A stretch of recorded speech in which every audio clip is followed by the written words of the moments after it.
Dear Gratitude, an anthology is out. With over 50 different perspectives and stories on gratitude, this book captures what most books don't. The secret sauce is in the number of voices and stories where you'll be sure to find a personal connection to so many as I did. A really excellent book, David Freeman. Found exclusively on Amazon.com. Hello, I'm Chris Palmer. Welcome to Gratitude Space Radio. I've got a trio. There's a trio of us today, which is awesome. So I'm going to bring in my good friend, Bobby Kuntz. Hey, Bobby. Hey, what's up now? Welcome, welcome, welcome. Grateful for you to be here, my friend. I'm grateful to be here. It looks like the lighting, you've toned up better since our last time with Bree. Yeah, I was a little red last time. The sun had taken a toll on me, I think. No, I don't know what the red light effect was that day, but it was nonetheless here. And today we look a little bit more human. So that's good. It's beautiful. So before we see our guests real quick, I'd like you to just go ahead and share a little bit about your book.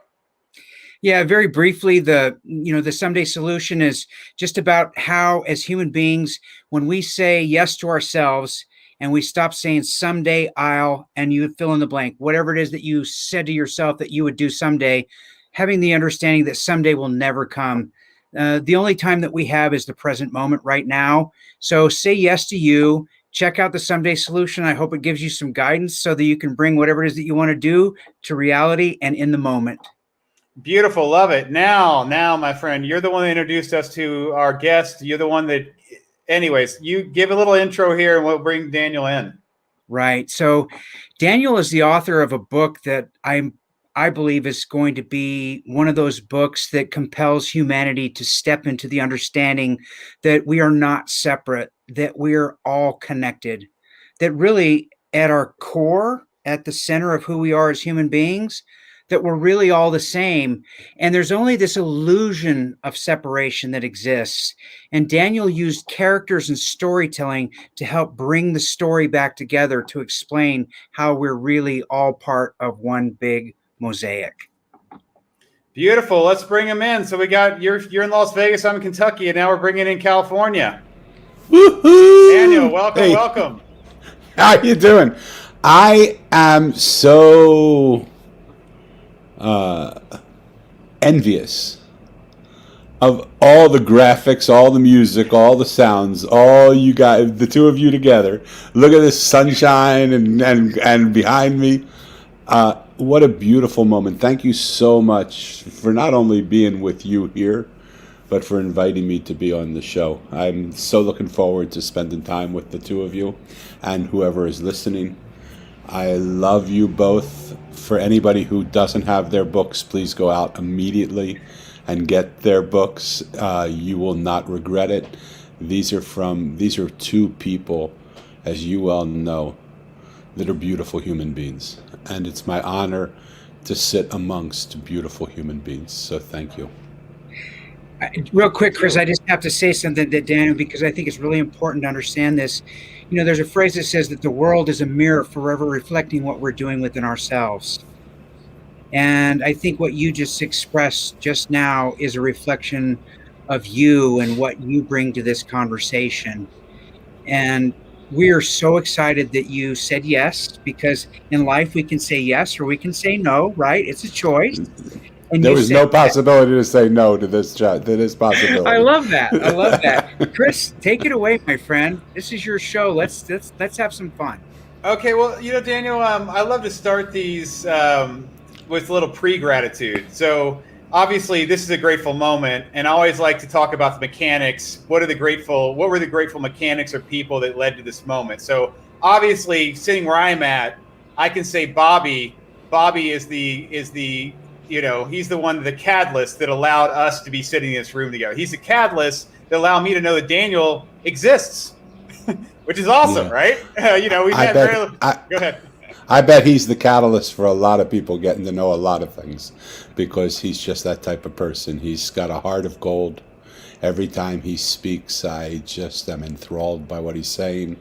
And I'm so honored sometimes of the things that he says about the Mosaic and about me and about you, Chris. And this is a charming human being, and you can't get enough of him. So, as are you. And the little bit that I've gotten to know you, Chris, I love your letters of gratitude and the idea of what a letter of gratitude can mean. It's beautiful. Thank you, Daniel. Thank you for that. Yeah, I loved what you said about Bobby. I echo that same thing. And speaking, so what were the mechanics, Daniel, of you meeting Bobby, or what was the mechanics of you all getting into this room? So who can we thank there? I think we have to thank Miracle Morning. I think that's the place. I live out in California, whereas the Miracle Morning happens early in the morning. I get up early in the morning, but I normally am quiet and in prayer and meditation. But the last few weeks, months, maybe, it's hard to know. Sleep is becoming less and less valuable in my time. And I'm awake much, much more. I feel like this incredible energy is moving through me. And so I'm finding myself waking up earlier to meditate. And I just went on Clubhouse and I found this room just of a huge amount of people that were just all in celebration of this process.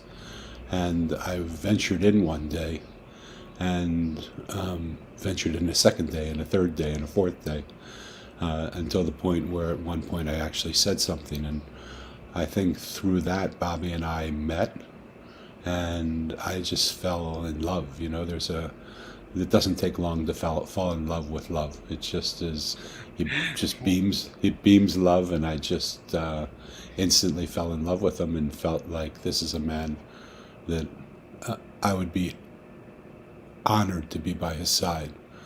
And then I was even more honored by the kindness and the beauty of his words and the gentleness of his being.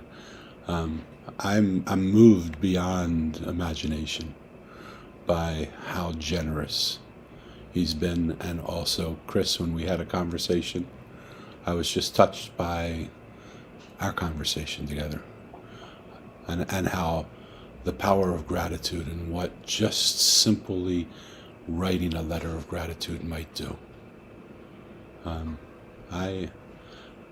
truly honored to be here. So I don't know what the politics are. I think even what I'm saying gives me a whole lot more importance in the process than I think I deserve. I just think the guy with the big mosaic in front of him started to move some pieces around, and I just happened to bump into this guy that I couldn't get unstuck from. And so I liked it. That's beautiful. So real quick here, just to back up. So you just stumbled across Clubhouse, this room in Clubhouse, or did somebody invite you? No, I just stumbled in. So it was, okay, it's just random occurrence. Just you seek and you find and you show up. Yeah, but they draw 200, 300 people into this room. And I just think, what the heck? Who's up at 5? I mean, for me, it was like 5 o'clock in the morning. And I'm wondering who the hell is up at 5 o'clock in the morning, 300 of which are sitting in this room, and I thought I just got to go in and see who these loonies are that are just like me. And there's a method to what they're doing. That is a system to what they're doing that is making life more beautiful and more resounding and more exquisite for each person living it. And they're literally changing the lives of human beings through their methodology that they practice. I don't practice that methodology in all the parts, but I guess it's savor, and Bobby can certainly tell you better than I can what those are. But absolutely. the silence part of it is a big practice of mine, and yes. I love that silence part of it. Yes. Chris, it's really interesting, and you asked the question. Daniel made his way into the room, however that happened. Sounds like a purposeful accident to me. You know what I'm saying? I think my brother Mary McGuire would tell you that was a purposeful accident. And I think your friend has a phrase that he uses as well, right? What's the phrase, Chris, that your friend uses? Productive accident. A productive accident, exactly. So whether it was a purposeful accident, a productive accident, or just a universal mosaic accident, doesn't really matter. What happened is we ended up in the same room together. Daniel was speaking, and he was on the stage, and Bree, who we interviewed on the podcast, invited Daniel to speak a little bit about the mosaic, and then she talked about how she would recommend that if anybody enjoyed hearing Daniel speak, that instead of buying his book, that they get the audiobook, because he also is the one who's reading the audiobook to you, literally, and you get to experience more of his voice. Well, I'm never one to not take action on something, because it's my understanding that when something speaks to you, it's speaking to you for a reason. And the way that we honor that is by taking action in whatever's speaking to us. And as the book spoke to me, I think I might have immediately reached out to you and said, I think you got to get this book. I think there's something really powerful about this book. I think there's a message for humanity in this book. And I think Daniel was fortunate enough to be able to show up as the scribe. And I think the universe had plans for his book other than the plans that he had for his book. Totally. And then the book just came through him. And when I read the book, well, Daniel, maybe I should back up a little bit. Can you tell the listeners about your journey of preparation for the book and how the book changed? Because I think you had plans for the type of book you were going to give to the world, Totally. right? Yeah. Totally. Maybe I think for the backstory, it would really be important for the listeners to hear that. Thank you so much. As you see, I'm not a young man anymore. I'm young in my mind, but older in my body. And people have told me all my life, you've lived a very different life than most people, and it would be good for you to write something down so that people could see sort of how another person lives life. So I thought, okay, I'm going to write something down. And I thought, what would I write? And I'd come across a lot of people, perhaps you have too, who said, if I only knew then what I know now, I would live my life totally different. And so I said, that's really interesting. So now that you do know now what you know now, how are you living your life differently? And most of the time they would say, well, now I'm too old. Now I'm now too much time has passed. Now I've lost the opportunities. But if I were to do it, if I had it then. And I said, really, that's interesting. I don't believe any of that's true. I believe there's a second version of your life that is really yours to live right now. And so the book that I was writing was called V2. And it was the second version of your life. And so I asked my friend what she thought of it, and she became my muse. And she said, Danny, you're not a self-help person. Why did you write a self-help book? I said, well, I was at Hay House all that time. I helped people grow their books. I know that's what people like. She said, yeah, but it doesn't feel right from you. She said, this isn't your book. And I said, what do you suggest I do? She said, Danny, you're a storyteller. Tell a story. And so jokingly I said, because I'm a big barley guy, manly man guy, I said, so what do you want me to do, write a fable? And she said, yes, exactly. I want you to write a fable. And I fought her with both arms and legs for about a minute and a half, just screaming and kicking, saying, I'm a guy. I'm not going to write a fable. Until it sank in on me. And I thought the beauty of a story is that it doesn't teach anybody anything. You tell a story, and the minute it comes out of your mouth, the minute it came out of my mouth into the ears of somebody else, it becomes their story because they hear it slightly differently based on their life experience. And it's not a vertical relationship where someone's teaching or helping or fixing or changing, but it's a horizontal relationship of just sitting around the campfire and sharing stories together. And that's what I really did. And the story became, it was the hardest thing I've ever done, bar none. Because I wrote the story based on characters that I met in my life, people that were real people. And I would write their chapters. And I would save the files. I'd wake up in the morning to look for the files that were saved, and they were gone. And I said, I'm sorry, what the heck happened here? I know how to save. I'm not like a computer genius, but I know how to save a file. And I would do it again, and again it would happen. I would do it again, and again it would happen. I would do it again, and then I saw it was saved, and I thought, oh, thank God it's saved now. And I opened it up, and the file was corrupted. And I couldn't open it up. Finally, I had somebody else save the files for me, because I thought maybe I'm doing something wrong. So I said, I'm going to finish and save it. We were almost done with the whole book. And my computer crashed. We saved everything on my computer except the book. The book was totally gone. We couldn't save it. So I created a Zoom call with these characters in my mind. And I said to them, what in God's name is going on with you guys? Why won't you let me write this book? And they said to me, Danny, you're telling us to say things that we don't want to say. And we won't allow you to do that.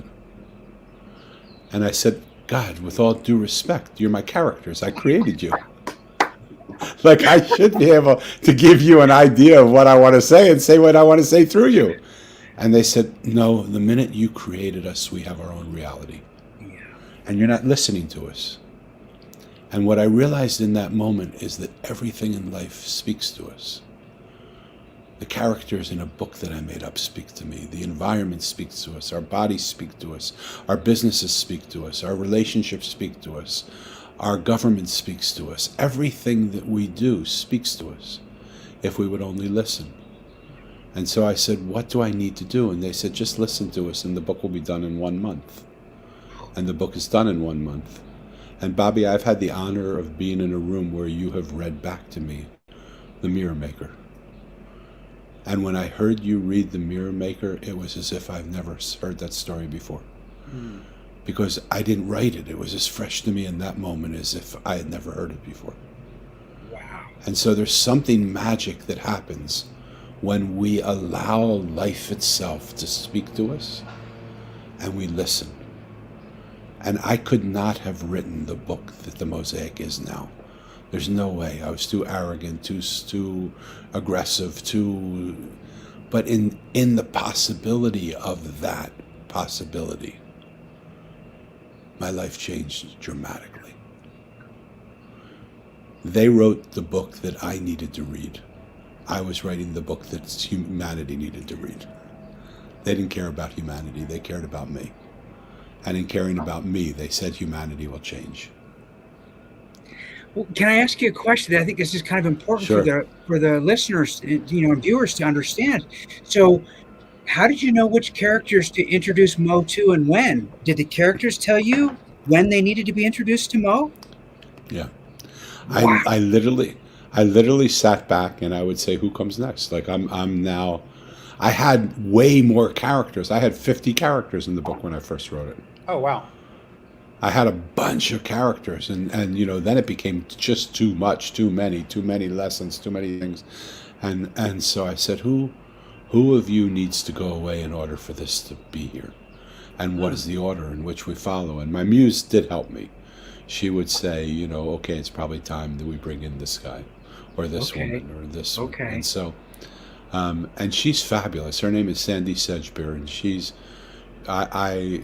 she gets all the credit. I mean, if anybody wrote the book, they wrote the book, then she wrote the book, then I wrote the book. I mean, she was just the guiding force in the whole process. And so I'm not trying to be overly humble. I really, like, I wrote the words that I was given to write, but I didn't write the book. Daniel, there's a phrase in your book, and it says, after all, most people believe there's a beginning, a middle, and an end. What does that mean? Yeah. So, for me, it was this really special moment because I knew there was a beginning and a middle and an end. But I was really good at beginning things. And I was really, like, once I began something, I had the vision to be able to see the end. And so I raced through the middle because I thought, why waste time on this middle? Because I already see where it's going. And my vision was good enough that it was actually the right place. I mean, it wasn't that I was taking it to the wrong place. So I created this something, and I was great at finding creation points. And I was great at knowing where it was going to go. But somewhere along the line, the traveler who said that statement said to me, Danny, you're missing all of life. Because everything in life happens in the middle. We fall in love. We fall out of love. We fall down and scar our leg. We get up and we get healed. We take risks and we succeed. We take risks and we fail. All of that happens in the middle of life. And by you racing through it, you're missing the whole quality of what life is. And what are you running so fast for? Like, why is it so important for you to get to the conclusion? But I remember even in school as a kid, I was in like the 3rd grade, and they gave us very complicated math tests just to test IQ. And they said, this is going to take probably about an hour and a half for you to do. 10 minutes later, I raised my hand and the teacher said, what's up? And I said, I'm finished. And she said, what are you talking about, you're finished? I said, I think I'm finished. I have the answers to the questions. And she looked at my paper and she saw the answers were correct. And she said to me, let's go. Class, we'll be back in a little bit. I've got to take Danny to the principal's office. She took me to the principal's office. She said, I'm having the secretary call your parents. You're being expelled from school today. And I said, I'm sorry, why would I be expelled from school? She said, there's no work on here. How did you get these answers? You didn't show the work that gave you these answers. I said, I have no idea how I know what the answers are, but I know the answers. Are the answers right? And she said, yeah, the answers are right, but I have an idea how you know it. You cheated. Someone told you the answers, and you don't know how to do the work. So we have a zero tolerance policy on cheating, and you're being expelled today. So the principal brought me in, and he said, Danny, I'm sorry to do this to you. You're a good kid, but we've got to expel you. Your parents are on the way. I said, hold on 1 minute. I didn't cheat. I promise you I didn't cheat. They said, well, you can't prove that to us because there's nothing here that you can prove it. I said, sure I can. Give me 10 more questions and wait while my parents are on the route here. Lock me in a room that nobody knows you're giving me these questions and give me 10 more questions. And see if I can come up with the answers to them. If I can't, then you're right. If I can, then maybe I'm right. They gave me 10 questions. 5 minutes later, I knocked on the door and they said, what's up? And I said, I'm finished. And I handed it to them and they said, how did you get these answers? I said, I know, that's why I'm in this room. And I said, I have no idea how I know the answers to these questions.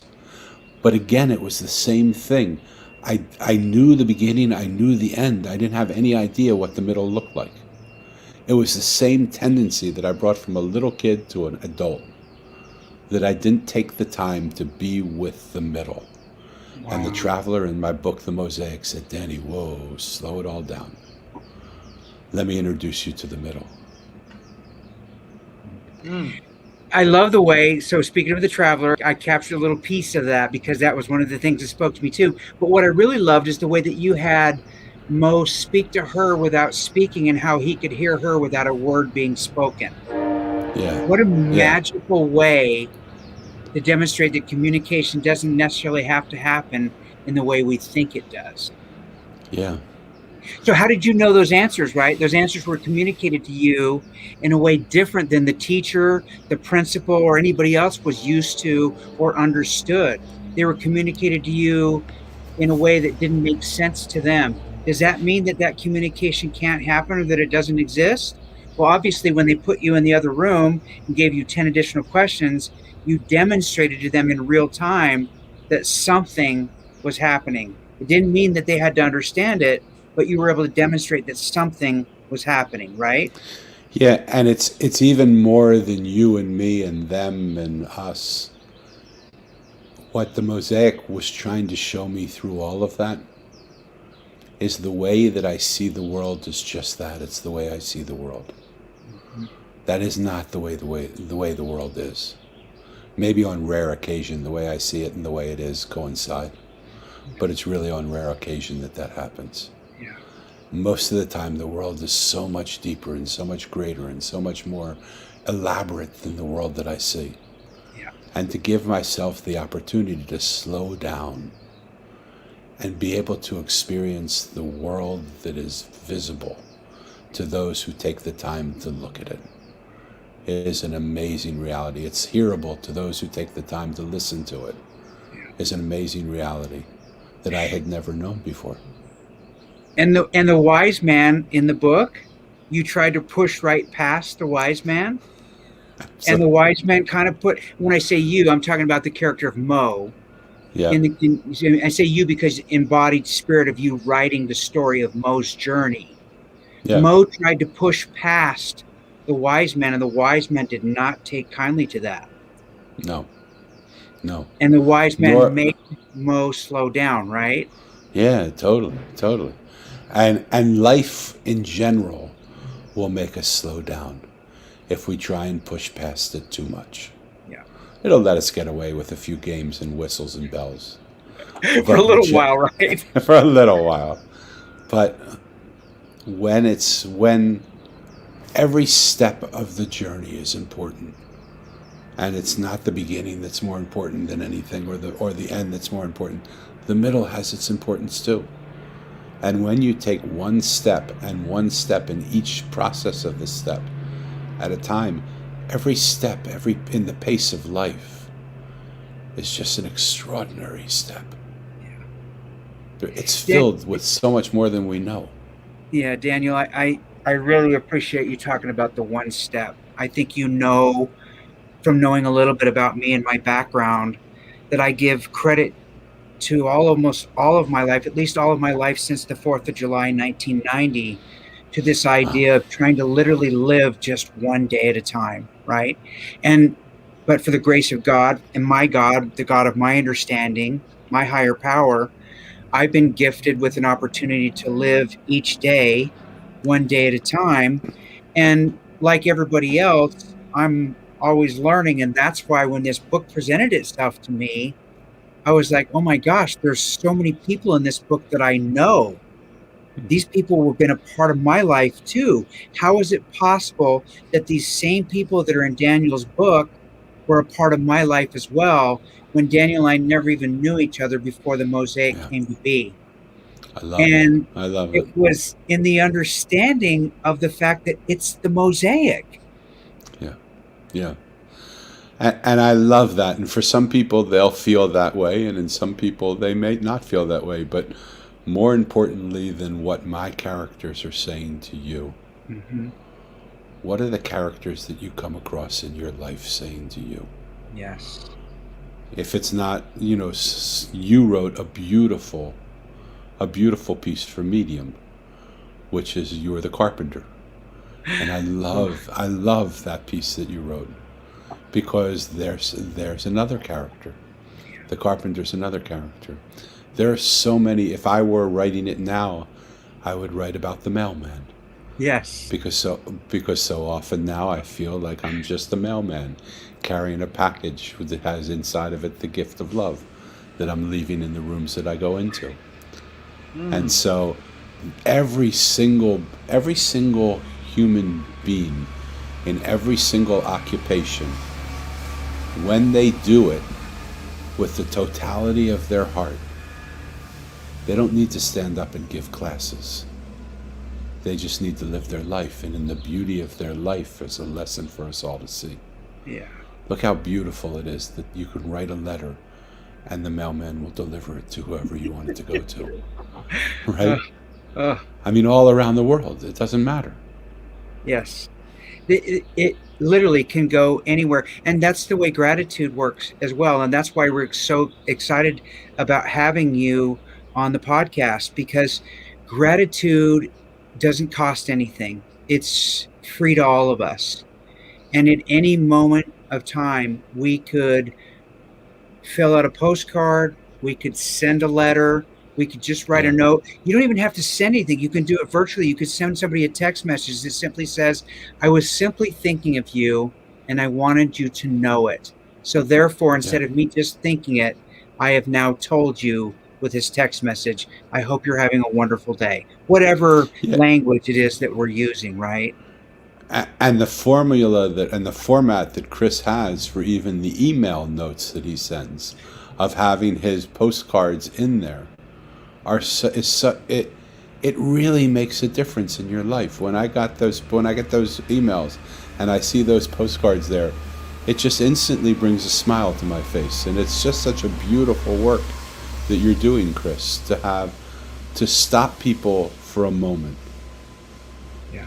And just let them absorb gratitude. Because we run so fast.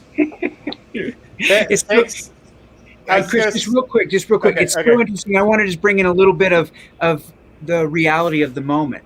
it's so interesting. Here we are, we're doing this show, we're having this podcast. And normally, I think if somebody was doing a podcast and everything didn't go just right, like, for example, if you heard a train in the background, or if you heard the men outside that are probably trimming the grass or whatever that they're doing, that's a disruption. But the reality is that, Daniel, isn't that a part of the mosaic as well? Totally, totally. It's an absorption. It's not a disruption. Yes. It's everything is a part of the moment that we're a part of. It's so beautiful. Yeah. Chris was Right. about to say something. Yeah, I was just gonna say, last year when I was working on my book, Bobby introduced me to another amazing guy. There's a great book on gratitude. This guy named Mark Recklock. I think I'm pronouncing his last name right. Does that sound right, Bobby? Okay. Rick Lau, I think it's Rick Lau, partly- okay. Yeah. yeah. And I was reading his book, and it's a really short book, like a 100-page book on gratitude, and it's excellent. It's the same thing where Bobby just directed me to somebody like you, very similar idea. And I'm reading this book, and he has one chapter on writing letters. And it'd been a long time since I'd wrote a letter. But because I was reading this and where I was in my life, I just clicked. I was like, you know what I can do? I can handwrite something. Because originally this was just on paper, Daniel. I can handwrite a letter, I can scan it, and I can send it. Because I was like, okay, great thing is I know the physicality of writing means something. And I know people receiving the physicality of writing means something. And I don't have to mail it to them. I could do it all here with a piece of paper, a pen, and a scanner. And that was the initial idea. And then when I got these postcards, it was like, it made sense for me to just write a postcard. This is my thing, a physicality, take a picture of it. And the great thing about me sending them is, hold on, let me show you this. I have this right here. You guys will appreciate this. So I got this recently. It's my grateful box, right? So Wow, I love it. So I have all those handwritten letters. The letters, I have those in a book. But here's my postcards. Wow. These are every time I write one and I send it, it gets put in here, and it gets put in here. But that all came out of this organically. That's just to think about that, right? Old school idea, writing a letter. I'm just sitting there though, and I read about a gratitude book about writing a letter, which I get. But then because of whatever reason I'm sitting in that moment, I go, let me try this. Yeah. And there we go. It's a gorgeous idea. I love it. I love it. Daniel, there's another spot in the book that I really want to bring some attention to because I think it's so important. Obviously, there's the lessons of patience that's given to Mo by, and I think it was a really important lesson. But there's another really powerful piece of the book where there's a conversation that takes place and says, if you listen, the broken pieces have stories to tell, but most of us are too busy. So often these stories go unheard. So what I'm wondering is, are there any specific stories that you've heard since the publication of this book that is a story that's worth sharing now with the audience? So today I had what I perceived to be a very difficult conversation that was looming in front of me. And so over the weekend, my brother came to visit me, and my brother and I don't see each other all that much. He's not that far away, but we sometimes can be far away in our thought processes. And we love each other so very much, but we have habit patterns of wanting to take care of each other and wanting to be there and wanting to suggest what the other one could do. And we both are not people who like to be told what to do very much. And so we have our backs go up. But he came to visit. And we went to the beach together. And I said, I'd really love your insight because I think you're just brilliant. And I would love your insight on this situation that I'm about to deal with. And he did something so beautiful. He said, we're sitting in front of the ocean. As you look out on the ocean, what do you see? And I said, I see this beautiful benevolence. I see this overflowing energy that just races to the shore, and it crashes into the shore, and as soon as it dissolves, another wave comes and takes its place, and then another and another, and it's a never-ending blessing of just this energy, and the sound fills my ears, and it's just exquisite sound. And so he said, okay, how would you take that image of what you just saw and infuse it into the difficultness of this situation? How would it allow you to change your perspective of the way you see things? Because you're seeing things as this is the way they are going to be. You're predetermining this is who they are. What would happen if you saw them like a current changing with everything? And it opened me up a little, but for me, I get so fixated sometimes in the way I see the world that it's hard for me to open up a new perspective to another way of seeing the world. So he saw I was struggling, so then he said, okay, take a look at that guy walking. Tell me what you see. And I said, I see him walking. He has a bag in his hand that seems pretty heavy, and his shoulders are tilted a little bit to that side, and he's walking carrying that bag. So he says, okay, now how would that perspective of what you just saw help you to see into the perspective of what you're about to have in this conversation? And it was such an exquisite way to see just that life around us is talking to us. And it's right there in front of us as hints to how we can open up our lives to something new. And I was so thankful for him. And I had the conversation this morning. The conversation went better than we could ever imagine before we even got to some of the tricky points. Wow. The woman we were having the conversation with said, well, let me just tell you where I am now. Things have changed a lot. And I think we are open to doing this, and this. It was at least as much as what we were thinking. Sometimes even more. And it just blows my mind how the fixity of our minds create the fixity of our situation. And when we open up to the fact that there could be new possibilities, boy, we're getting lots of sounds. I like that. We're getting real life happening here. Real life. It really is. That was the street cleaner. So we got to come up with a character for the street cleaner. There you but go. Really, what happens when the street cleaner comes and cleans up the streets of my mind? Yes. And allows me to have another perspective that allows it to be clean of all the garbage that I Or have the trash in my man, head. maybe. Or the trash man. The trash man came already. That was one of the sounds you heard. Different kind of trash man, though, right? Yes, Different kind totally. of trash man. Totally. But everything in life, if we think the sounds that are coming by us are sounds that are interrupting our life, what if they were actually enhancing our life? Yes. What if they were actually sharing ways to see the world that we weren't able to see before? Daniel, you asked me to think about some things, and I've been thinking quite a little bit. And you Good. asked me to think about who I might be in my own story. And you told me that, Bobby, you could continue to be an author the way you are. You could write a book every single year if you wanted to. You said, if that's what you choose to do, I bless you in that. Or you said you could really focus on it. You can open yourself up to the universe, and you can ask the universe what the universe wants to do with you. And I don't know whether this is right, wrong, or otherwise, Daniel, because I don't think that there's a right, wrong, or otherwise, right? I think there's just the universe, and there's the way that we show up in it. But this is what came to me in the moment. I just wanted to share it with you. Thank you. I am the storyteller. I see the connectedness in everything and everyone. I tell stories so that others might learn of this connectedness on their own, so that the world can again become a more connected place for my grandchildren. I want them to feel connected to both their parents and the street artist, to see the beauty the gardener sees, to understand that none of us are broken and there's nothing to fix, that everything can become stronger in the broken places when they are reconnected to the mosaic. Wow. You're my brother. All you have to say is all I have to now say is I'm your brother, because that is who I am as well. And so let's walk together through the land and tell stories that thrill the universe and bring people together to hold each other and hug each other and love each other and be with each other in ways they never thought they could imagine before. Yeah.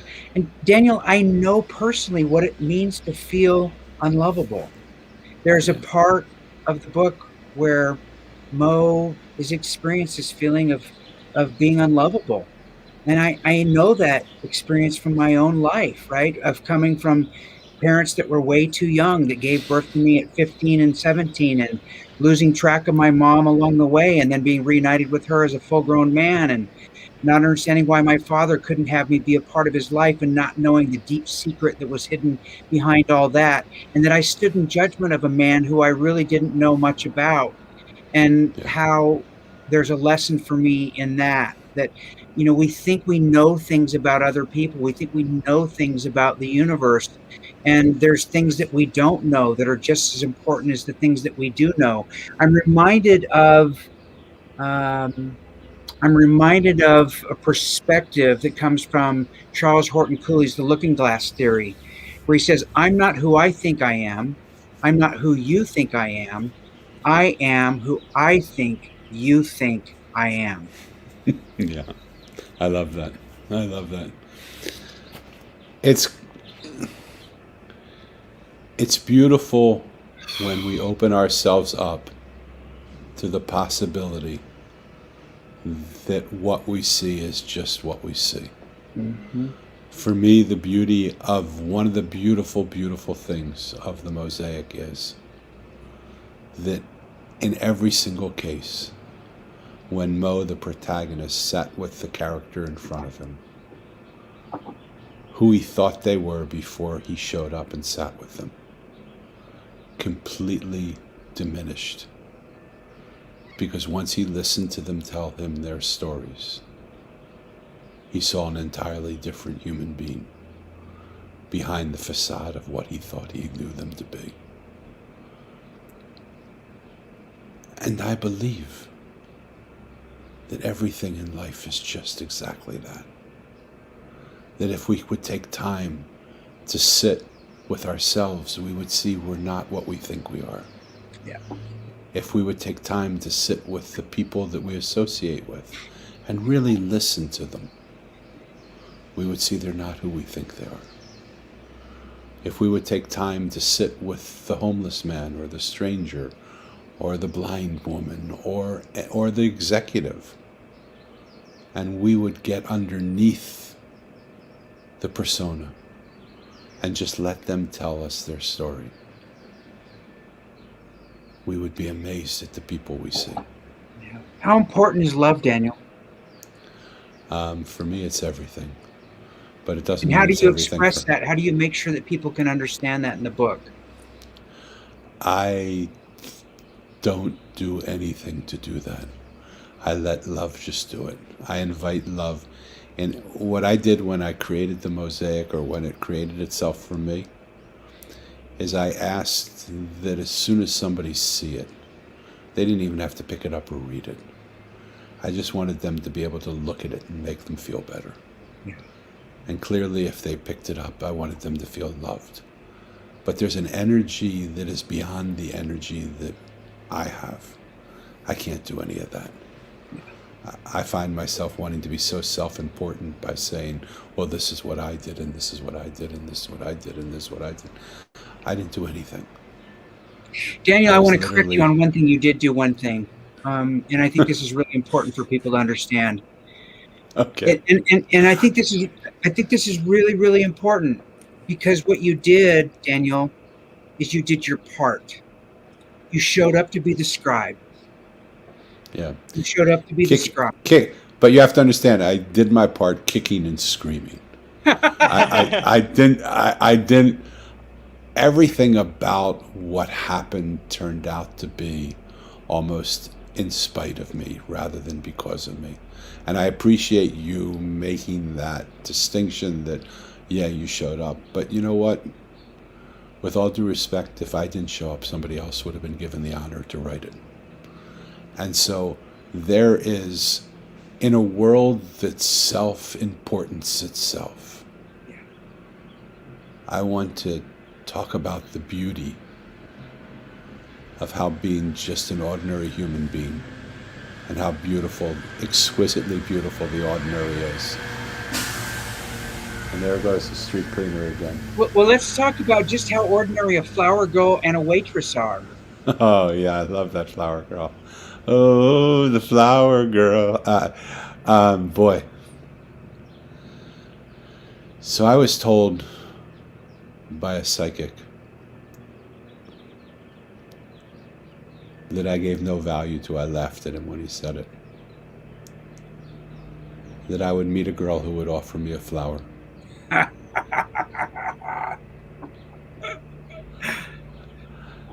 And I would know from that moment on that she was my everything.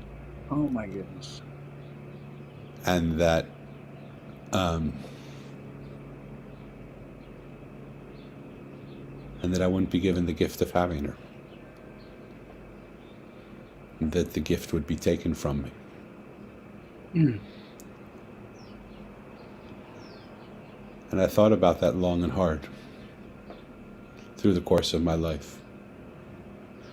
And what I've realized is, I guess I over-exaggerate or I overplay, or things happen for me in bigger ways than normal.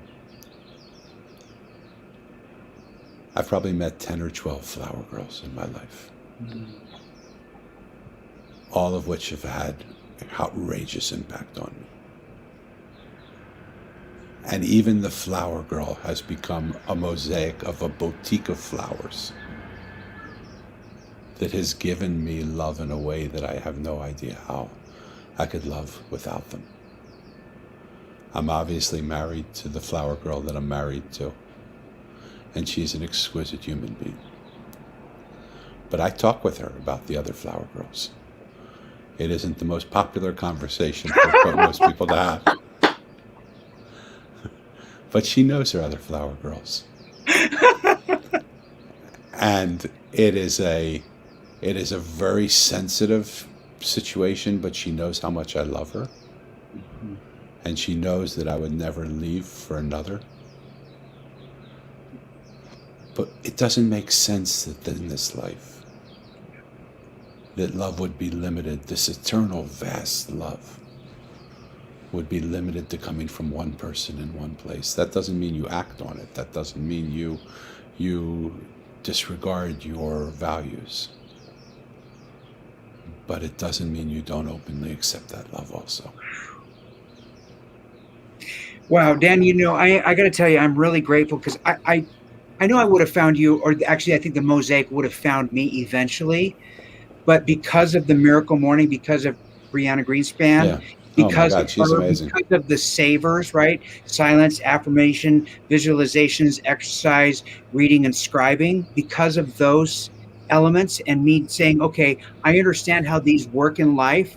I think I want to be a part of that. Because I said yes to that, I was in the room the day that you showed up, and this was all introduced to me. And then I had my conversation with Chris, and I've done most of the talking in this show, and Chris is just sitting there taking all this in. And Chris, I know you've got some questions for Daniel, and before we run out of time, I want you to be able to ask Daniel your questions too, so that the audience can feel like they were been served by both of us today. Now, Daniel, in all fairness, Chris and I did have a conversation about the questions ahead of time, only because I told Chris I wanted some more clarification about the importance of some of these characters and how they played. And the other thing is I wanted to make sure that this interview served everybody, right? Totally. Yeah. So Chris, you're muted, buddy. You're muted. We got you for another 4 minutes here. Okay. So, thanks, Bobby. No, time goes by so fast. So, one of my go-to questions are, Daniel, if you were going to explain gratitude to a 10-year-old, how would you do that? Wow. Beautiful question.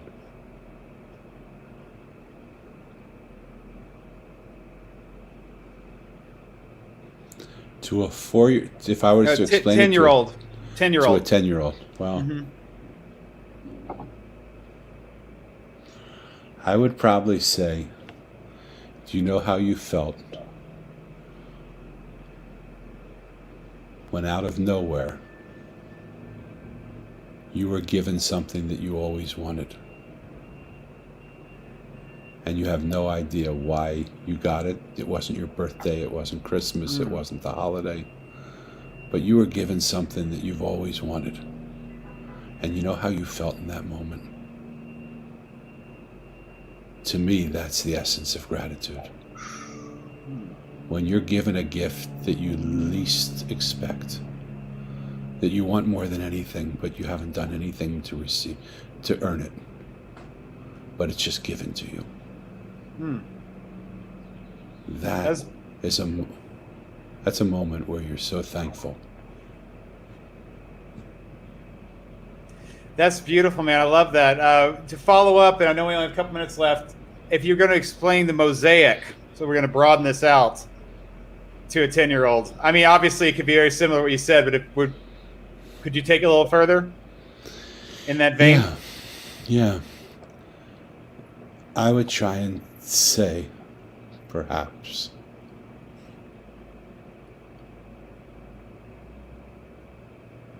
that there is a benevolent, kind force that moves through this world, that will find you at every place you go, to let you know you're never alone. No matter how empty you feel, no matter how violated or empty or alone or mistreated or mistrusted, know that there is a benevolent force that's here, that is just clearing the way to connect you to the next part of your life. And anything you want, anything, you're just one piece away from. And when you see the pieces that surround you, not as walls that protect you, but gateways that open you up to the totality of everything that is, to the rest of the pieces of the mosaic, you have access in that moment to everything that ever was, everything that ever will be. And so don't get limited by what you think is. Take access to the world that you don't even know is possible by just connecting to the piece that's right in front of you. Thank you for that, Daniel. Thank you for your time. Would you like to, I know you got a minute here or 2 minutes, but just for people that are listening with us, if they want to reach out to you or they want to find you, or can you just give them some places to go? Sure. They can go to my website, danielbrucelevin.com. It's been down for a few days, but they promised me it's coming back up. Some glitch at the GoDaddy place. And they can get the Mosaic on Amazon. It's available in audio there, or they can get it on Audible and audio. They can get it also as a book. And my wife translated it into Spanish, so it's also available in Spanish from Amazon at El Mosaico. And it's being translated now, believe it or not, into Iranian. Into a woman read it and said, would you let me translate it into Farsi? Wow. Yes. Wow. Talk about an aftermath of the book coming out, right? What he was asking earlier. Yeah, that's so cool, right? And we're also doing something that just blows my mind, which is another conversation. But we're creating an NFT from one of the stories, which is absolutely, we're blending together art, music, publishing, healing, and film to create a 1-minute story that will be just absolutely exquisite. Wow. What about social? Get that done, we got to have you come on and you could talk about that whole thing and show I us. would love that. Yeah, I would love to show it to you and do it. It is going to be exquisite. What about social, Daniel? Clubhouse, right? Where do they find you on Clubhouse? Clubhouse is at the Mosaic. If you go to danielbrucelevin.com, you'll see all my social media links there. Awesome, man. Well, I know you got to go, so Bobby and I are going to talk. You're going to go, and Bobby and I are going to talk a little more about you. Okay, I trust that. That's all good. Thank you. Yeah, you know it is. Thank you. Thank you so much for having me. I love you guys. Thank you so much for having me. And when you see Brianna, tell her thank you for the miracle of her that made all this possible. Chris, oh, trust me. Daniel, you see the title up at the top up here, right? The Miracle Morning series, right? I love it. So we're thinking about the mosaic of the Miracle Morning, and all of the characters are showing up to that space. And could we slowly introduce people to all of these different voices? There was a voice that showed up today that was a Batman character. Who knew, right? Who knew Oh yeah, Batman would come totally. to Miracle Morning, right? But I Batman love it. did come. So thank you, I love it. Daniel. Thank you, Thank you. Daniel. Thank you Till so next much. time, love you, brother. It was wonderful. Thank you Big, so much. big Have love. an Thank you amazing guys day. so much. Big love. Ciao. Big love. Yeah, Big bye. love. Ciao. Excellent. Wow, yeah. All right. Chris, I'll let you keep the conversation going. I did most of the talking. I think it was great that we had that opportunity, with the understanding that I had a chance to really kind of get to know Daniel a little bit deeper, right? And I really wanted your audience to get to know Daniel a little bit better.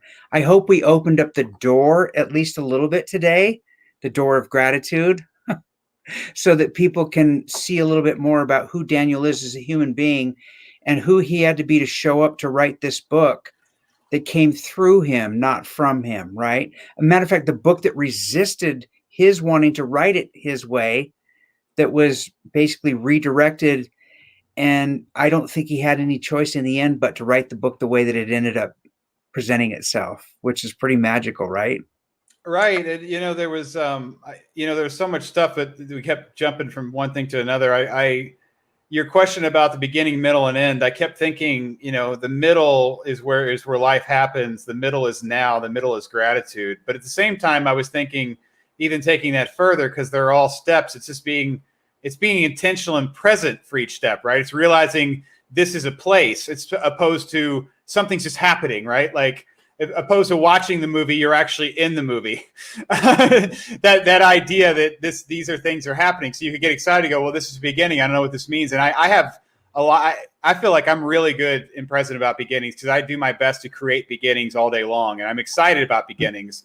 And then obviously these are middle sections. I don't, the beginning with the middle section but it's about being present for these. It's about showing up for those places, for the people. Yeah. And then, and then you can obviously at the end, if you think about, you can make it intentional and understand this is an ending and then a new beginning is around the corner too. Right. So, but I felt like the middle is basically the now, the present, and just being aware of being that's where the magic is in that middle section of our story, which is now. Our whole story is right now, right? When it ends, yes. It's over. But our story as a life is right. We are always in the middle. And that's where life is. That's where gratitude is. That's where you see everything. That's where you're with people. That's where you can appreciate what's around you because you're in it as opposed to letting it drive by you. My metaphor is like you have people drive to work every day the same way and they see nothing because it's the same path. The middle should be you every day driving a different way to your work. Yeah. Yeah. It's interesting. Alan Watts talked about this in a unique way in one of his messages where he was using the dance floor as a metaphor for, what is the purpose of dance? And he said the purpose of dance isn't to arrive at a specific spot on the dance floor. The purpose of dance is to dance. Right. So why are we in such a hurry to start and then get to that finish point, right? When we do that, we miss the dance.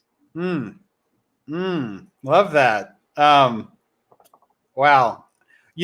So closing up here, because you and I have officially decided to have a series, I thought it'd be fun and we can incorporate this more later. But the cool thing is I can go, all right, Bobby, so let's talk about our buddy Roddy. We had a really nice conversation with him. And it's on YouTube. It's on all the podcasting platforms. So if people are interested in watching that, what were maybe a couple takeaways about Ron's session with us? Well, in particular, I thought it was really, really awesome the way that Ron explained the way the music comes to him and how music shows up for him in his life and what it means to him. And then to hear him talk about songwriting and then also the gift of being able to show up and share his gift. He sees his music as a gift. Also, once again, that comes through him, right? He says he's just a vessel, a vehicle for the expression of music. So he was offered the opportunity to come and share that on the Miracle Morning, right? So the Miracle Morning is like this sacred container for all of these things to show up in. And what we're doing is allowing a little bit more of a focus on some of the individuals that come and make a contribution to that sacred container. one of the individuals that's making a big contribution there is our friend, our mutual friend, Michael O'Brien, and his, his gratitude movement. And I call it a movement because it is a movement. It's a movement of gratitude using pause, breathe, and reflect as the vehicle to get people to slow down and notice all the things that they should be or could be thankful for. That if they didn't slow down, if they didn't pause, if they didn't breathe, if they didn't reflect, then many of the things that they might otherwise miss, the things that we take for granted, the things that they notice when they slow down, when they pause, breathe, and reflect, then they can be grateful for those things. So everything is interconnected. Everything literally is. These are all the pieces of the mosaic that come together, and it's the space between the space that weaves it all together and then creates a beautiful picture. That's beautiful. Let's one more step. We had Brianna on, and that's another episode that's up on the YouTube page. It's on Facebook. It's on all the podcasting platforms. So could you speak a little bit about what we spoke about with her? Yeah, I think what was probably the most compelling piece about Brianna is the way that she's become a leader. She was never really a leader. As a matter of fact, she was muted, if you will. She was afraid, I think, maybe to share her voice with the world. She was a powerful influencer behind the scenes, but she didn't want to be the person out front. She didn't want to be the one leading the charge. Well, this platform and the partnership that she has with Hal Elrod with the Miracle Morning, and her taking on the work of being basically the Miracle Morning conductor of Clubhouse, where she shows up and creates this sacred, safe container for people to come and share and pour their hearts out and to be supported in whatever it is that's coming up for them. And then using the Savers as a format for how to create change in the world. And to have her come on the show and share all of what that's meant to her and how much of a struggle that was for her to show up authentically so that others might be able to see that, well, and I think Brianna has a say, do hard things, right? Do things that are hard. And when we show up in the face of adversity, the adversity that's going to show up for us every day, when we show up and do our part, then we can do hard things. Yeah. Right. That's beautiful. I think that's a great place to close it out. And we're not sure who our next guest is, but I'm sure you have some ideas floating around your head, which we can talk about as soon as I finish this broadcast. So, thanks, man. It's been awesome. It's always great spending time with you. I'm glad we can have these conversations. Dan was awesome. Obviously, we'll have to do a second one sometime down the road with him. So good things are always happening. So I'm Chris with Bobby, just saying around everybody, they got a lot to be grateful for, and we will be seeing you again really soon. Thanks, Bobby. Thank you so much, Chris.